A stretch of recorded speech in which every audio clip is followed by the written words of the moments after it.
you mentioned that, so your working day job at the time, you're sending things into space.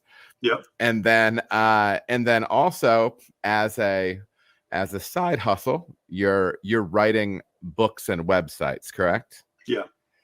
How many hours a week? Somebody just asked me just recently, because somebody asked me, because I do call this a side hustle, and it's something that I love. I have a full-time job in the brewing industry, but I love doing this. It scratches the education itch that I from when I left teaching and whatnot. So it's very cool. But they asked me how many hours a week I spent, and I said, I don't know. You have to ask my wife. My wife is still happy with me, and my kids are too. And so I know I have enough balance right now. Well, how much time were you spending on this, man? Because that's no joke.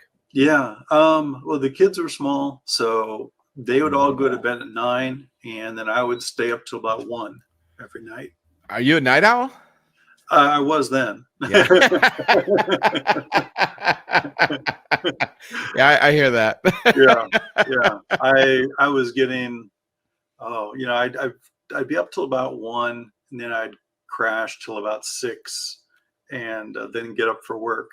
But I was young. I could do that kind of thing. Yeah, young guys can do that stuff. Yeah.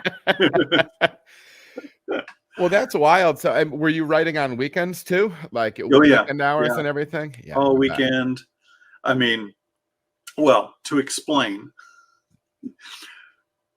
I put up the website in 2000, and after like a month or so, I mentioned to my wife that it's like, oh yeah, the website's getting lots of hits. Everybody really likes it. She goes, oh really? How much money are we making? And it's like, oh well, we're not making any money. It's free. And she goes, what? You mean 5 years of ignoring the children and we're not making any money off of this? So that's how the hard copy came around. No, that makes sense, man. That makes sense.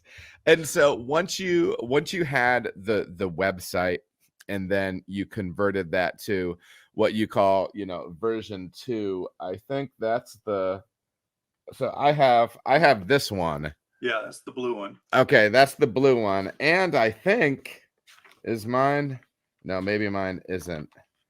I thought that potentially mine was an autograph copy, but I'm gonna say I maybe loaned that one out, never to be returned. But this is, if you can't see on here, this book has the trademark I'm brewing dirty thumb mark on the side where you're thumbing through stuff.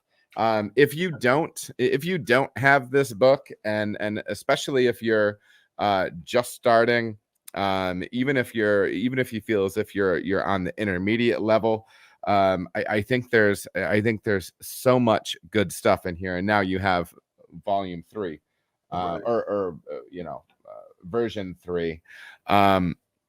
How long did it take you to go from the website to the book? Just a year. Okay. I cranked through it, and I did all the layout myself, and self-published.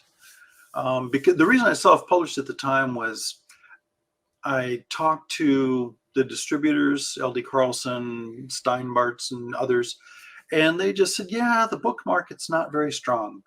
And so they really didn't, nobody was talking to Brewers Publications. They weren't looking for a comprehensive book. They felt that was out there with Charlie Papazian and so on. They were looking for a thin, book to hand out with kits at the store. Yeah. So that's why I self-published initially.